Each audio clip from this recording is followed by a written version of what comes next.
Hello दोस्तों, मैं मेघा चावला आपका मेक करियर एकेडमी में स्वागत करती हूँ। जैसा कि आप लोग जानते हैं कि एसएससी एमटीएस की 3 मई की सेकंड शिफ्ट ओवर हो चुकी है। तो हमें इस शिफ्ट के 23 या 24 के अराउंड क्वेश्चंस मिले हैं। इसको बनाने में थोड़ा टाइम इसलिए लगा क्योंकि हम इन क्वेश्चंस के आधार पर जो एक्स्ट्रा फैक्ट्स हैं यानी कि एक्स्ट्रा पॉइंट्स आ सकते हैं एग्ज़ाम में, उसको भी हम इस वीडियो में लेकर आए हैं। अगर आपको इस वीडियो की पीडीएफ चाहिए तो आप हमारे टेलीग्राम चैनल से वो वो पीडीएफ ले सकते हैं ताकि आप उसे रिवाइज कर सकें और आपका पेपर अच्छा हो। तो स्टार्ट करते हैं हमारी आज की वीडियो। फर्स्ट क्वेश्चन है, रुक्मणी देवी अरुणडेल किससे संबंधित है? तो ये भरतनाट्यम से संबंधित है। ये हमने आपको फर्स्ट शिफ्ट में भी बताया था और ये क्वेश्चन फर्स्ट शिफ्ट और सेकंड शिफ्ट दोनों में ही पूछा गया है। तो याद रखिए, रुक्मणी देवी अरुणडेल कौन से नृत्य से संबंधित है? तो शास्त्रीय नृत्य भरतनाट्यम से संबंधित है। भरतनाट्यम किस राज्य का है? तो तमिलनाडु का है। इसके साथ साथ जो हमारे एक्स्ट्रा फैक्ट्स पेपर में पूछे जा सकते हैं, बिरजू महाराज शंभू महाराज किस नृत्य से संबंधित है? तो कथक से संबंधित है और कथक उत्तर प्रदेश का नृत्य है। इसके अलावा हेमा मालिनी, काला देवी, रागनी देवी ये सब किससे है? तो मोहिनी अट्टम से संबंधित है। ठीक है, मोहिनी अट्टम और कथकली केरल का शास्त्रीय नृत्य है। मलालिनी साराभाई, ये कल क्वेश्चन पूछा गया था। मनालिनी साराभाई और उदय शंकर कौन से नृत्य से संबंधित है? तो ये कथकली से संबंधित है। राधा रेड्डी, राजा रेड्डी, यामिनी कृष्ण मूर्ति किससे संबंधित है? तो ये कुचिपुड़ी से संबंधित है और कुचिपुड़ी आंध्र प्रदेश का शास्त्रीय नृत्य है। नेक्स्ट क्वेश्चन पूछा गया है, असम में फसल कटाई त्योहार को किस नाम से जाना जाता है? तो असम में जो फसल कटाई का त्यौहार होता है उसे बोगाली बिहू के नाम से जाना जाता है। ठीक है, कुछ फेस्टिवल हमने लिखे हैं। वांगला महोत्सव कहाँ का है? तो वांगला मेघालय का है। होर्नबिल त्यौहार ये कल की शिफ्ट में पूछ लिया गया, नागालैंड का है। ओनम कहाँ का है? केरल का है। ठीक है, सगाई और नगाई दोनों कहाँ के हैं? दोनों मणिपुर के हैं। ठीक है, याद रखिएगा, सगाई के लिए क्या चाहिए होता है? पैसा चाहिए होता है। पैसे को इंग्लिश में मनी कहते हैं। तो सगाई और नगाई दोनों कहाँ के हैं? मणिपुर के हैं। नेक्स्ट क्वेश्चन पूछा गया है कि हर्षवर्धन का दरबारी कवि कौन था? ठीक है, तो हर्षवर्धन का दरबारी कवि जो है बाणभट्ट था। अगर बाणभट्ट की रचनाएं पूछ ले तो बाणभट्ट की रचनाएं हैं हर्षचरित और कादम्बरी। इसी के साथ हर्षवर्धन के भी 3 नाटक हैं। जो तीनों नाटक है वो है नागानंद, रत्नावली और प्रियदर्शिका। ठीक है, ये क्वेश्चन भी पूछा जा सकता है कि हर्षवर्धन के दरबार में कौन आया था? तो हर्षवर्धन के दरबार में हुएंगसांग आया था। ठीक है, नेक्स्ट क्वेश्चन पूछा गया है कि बिजली के अंदर के बिल को क्या कहते हैं? तो बिजली के अंदर जो बिल होता है उसे अंतर्जनित बल कहते हैं। बिल को नहीं, सॉरी, बल को क्या कहते हैं? अंतर्जनित बल कहते हैं। एक पुरस्कार मिला है, सरोज पुरस्कार 2021, किसे मिला था? तो अर्पणा सतीशन को ये पुरस्कार मिला था। नेक्स्ट क्वेश्चन पूछा गया है कि प्रार्थना समाज के संस्थापक कौन है? तो प्रार्थना समाज के संस्थापक 1867 में इसकी स्थापना हुई थी। 3 लोग इसके संस्थापक में मतलब माने जाते हैं प्रार्थना समाज को जिन्होंने बनाया था, आत्मारंग पांडुरंग, महादेव गोवी रानडे और आरजी भंडारकर। लेकिन ऑप्शन में जो था केवल और केवल आत्मारंग पांडुरंग था, तो इसका सही आंसर आत्मारंग पांडुरंग है। ठीक है, और अगर ऑप्शन में ये तीनों भी होते और एक पूछ रहा होता तब भी आप आत्मारंग पांडुरंग के साथ ही जाएंगे। नेक्स्ट, इससे रिलेटेड ही पूछा जा सकता है किसी न किसी शिफ्ट में कि आर्य समाज के संस्थापक कौन है? तो आर्य समाज के जो संस्थापक है वो दयानंद सरस्वती जी है। दयानंद सरस्वती है। ठीक है, इन्होंने सत्यार्थ प्रकाश जो पुस्तक है वो स्वामी दयानंद सरस्वती की ही थी। ठीक है, और वेदों की ओर लौटो जो स्लोगन है वो भी किन्होंने दिया है? स्वामी दयानंद सरस्वती ने ही दिया है। तो याद रखिएगा कि आर्य समाज के संस्थापक कौन है? तो स्वामी दयानंद सरस्वती जी। इसके बाद एक क्वेश्चन ब्रह्म समाज से भी पूछा है। दोनों ही समाज पूछ लिए गए हैं, ब्रह्म समाज और प्रार्थना समाज। तो इसलिए आप आर्य समाज भी याद रखिएगा कि ब्रह्म समाज के संस्थापक कौन है? तो 1828 में ब्रह्म समाज की स्थापना हुई थी। राजा राम मोहन राय ने ब्रह्म समाज की स्थापना की थी। ठीक है, सती प्रथा का अंत किसने किया है? तो सती प्रथा का अंत अगर पूछ लिया जाए तो राजा राम मोहन राय ने 1829 में लॉर्ड विलियम बेंटिंक के साथ मिलकर करी थी। इसी के साथ एक क्वेश्चन ये भी पूछा जा सकता है कि थियोसॉफिकल सोसाइटी की स्थापना किसने की है? तो थियोसॉफिकल सोसाइटी की स्थापना 1875 में हुई थी। मैडम ब्लास्की एंड कर्नल अलकाट ने मिलकर करी थी। नेक्स्ट क्वेश्चन पूछा गया है कि मौलिक अधिकार कौन सा है।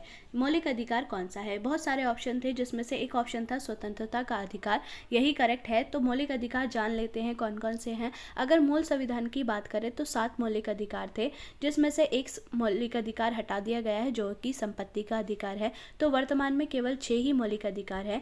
एक है समानता का अधिकार, फिर है स्वतंत्रता का अधिकार, फिर शोषण के विरुद्ध अधिकार, धार्मिक स्वतंत्रता का अधिकार, संस्कृति व शिक्षा संबंधी अधिकार और संवैधानिक उपचारों का अधिकार। ये 6 के 6 मौलिक अधिकार है। संपत्ति का अधिकार जो है संविधान संशोधन 44वें संविधान संशोधन 1978 में इसको हटाकर एक कानूनी अधिकार बना दिया गया है। फिलहाल ये संपत्ति का अधिकार अगर पूछ ले कौन से भाग में है तो भाग 12 में है, आर्टिकल 301 के अंतर्गत आता है। ठीक है, इसके बाद क्वेश्चन पूछा गया है 2008 से 10 के दौरान कौन सी मंदी आई थी। तो वैश्विक आर्थिक मंदी इस टाइम पर आई थी। इसके बाद एक क्वेश्चन पूछा गया है उलेमा कौन होते हैं। उलमा से शायद था कि उलेमा कौन होते हैं, तो ये इस्लाम धर्म के ज्ञाता होते हैं। ठीक है, नेक्स्ट क्वेश्चन पूछा गया है कि हॉकी में खिलाड़ियों की संख्या कितनी है। तो हॉकी में खिलाड़ियों की संख्या होती है 11। इसी के साथ आप और भी जान लीजिए। टेबल टेनिस बैडमिंटन में होती है 1 या 2। पोलो में देखो पास से पोलो लिखा जा रहा है, ऐसे ही 4 लिखा जाता है, जैसे पोलो लिखा जाता है वैसे ही 4 लिखा जाता है। इसके बाद बास्केटबॉल में 5 होती है, आप ऐसे याद रख सकते हैं बास्केट वाली बॉल। ठीक है, बास्केट वाली नेट। तो बास्केटबॉल में 5 हो गए, वॉलीबॉल में 6 हो गए, नेटबॉल में 7 हो गए। ठीक है, खो खो में हमारे 9 होते हैं और क्रिकेट में भी हमारे 11 खिलाड़ी होते हैं। नेक्स्ट पूछा गया है पंचामृत योजना किसने चलाई है। तो पंचामृत योजना जो है यूपी ने चलाई है। ठीक है, 1 ID 1 फैमिली भी किसने चलाई है, यूपी ने ही चलाई है। नेक्स्ट क्वेश्चन पूछा गया है कि किस केंद्र शासित प्रदेश में हाई कोर्ट है। ठीक है, तो ऑप्शन में चंडीगढ़ नहीं था तो दिल्ली के साथ ही जाएंगे। दिल्ली जो है, दिल्ली एक केंद्र शासित प्रदेश है और दिल्ली में ही दिल्ली का हाई कोर्ट है। ठीक है, इसी के अलावा और केंद्र शासित प्रदेश की भी बात कर लेते हैं। अंडमान निकोबार का जो हाई कोर्ट है ये अक्सर एग्जाम में पूछा जाता है। अभी PCS के एग्जाम में भी ये क्वेश्चन पूछा गया था। तो अंडमान निकोबार का जो हाई कोर्ट है वो कोलकाता हाई कोर्ट के अंतर्गत में आता है। लक्षद्वीप का केरल में पड़ता है, केरल के कोच्चि एर्नाकुलम में। दमन व दीप का मुंबई में पड़ता है। चंडीगढ़ हाई कोर्ट चंडीगढ़ में ही है, पंजाब व चंडीगढ़ दोनों का चंडीगढ़ में है। पुडुचेरी का हमारा मद्रास हाई कोर्ट में पड़ता है। तो ये इंपॉर्टेंट है, इसे याद रखिएगा। नेक्स्ट है उस्ताद शहाफत अहमद खान का संबंध किससे है। तो उस्ताद शहाफत अहमद खान का संबंध जो है तबला से है। ये एक टफ क्वेश्चन पूछा गया था। इसके बाद दक्षिण भारत की गंगा। ठीक है, तो दक्षिण भारत की जो गंगा है वो कावेरी होती है और दक्षिणी गंगा जो है वो गोदावरी होती है। इसमें गलत मत करिएगा। दक्षिण भारत की गंगा जो है वो कावेरी है और दक्षिणी गंगा पूछा जाए तो गोदावरी है। ठीक है, इसके बाद क्वेश्चन पूछा गया है कि गोरखपुर में रेलवे का कौन सा जोन है। ठीक है, तो गोरखपुर जो है रेलवे का उत्तर पूर्व का जोन पड़ता है गोरखपुर में। ठीक है, रेलवे के कितने जोन है तो 18 जोन है। आगे ये भी पूछ सकता है कि 18वां जोन कौन सा है। तो दक्षिणी तटीय रेलवे जोन जो है 18वां जोन है।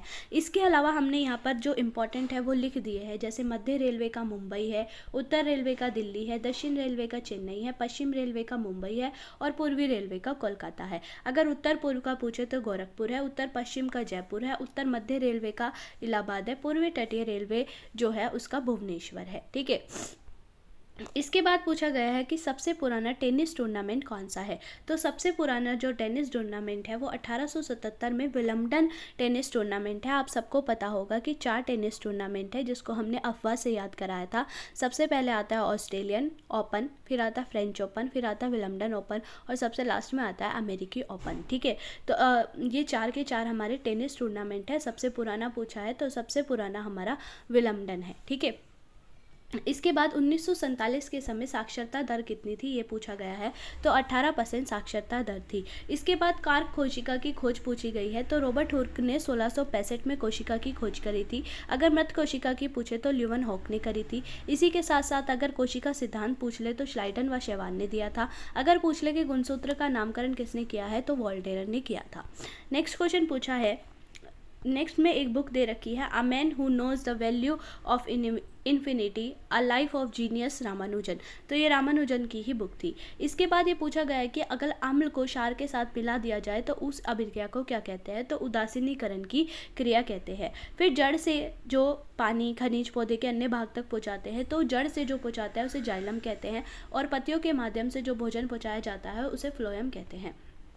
नेक्स्ट और लास्ट क्वेश्चन है आज का, चुनाव संशोधन अधिनियम 2021 को किस मंत्रालय द्वारा जारी किया गया है? तो कानून एवं न्याय मंत्रालय द्वारा इसको किया गया था, चुनाव संशोधन अधिनियम को। उस टाइम पे मंत्री कौन थे? तो किरण रिजिजू इसके मंत्री है। ठीक है, तो ये थी हमारी आज की वीडियो। अगर वीडियो अच्छी लगे तो प्लीज़ चैनल को सब्सक्राइब कीजिए एंड वीडियो को लाइक, कमेंट एंड शेयर कीजिए। और इस वीडियो की आपको PDF टेलीग्राम चैनल पर ऑलरेडी डाल दी गई है, तो आप ज्वाइन करके इस PDF को ले सकते हैं। Thank you.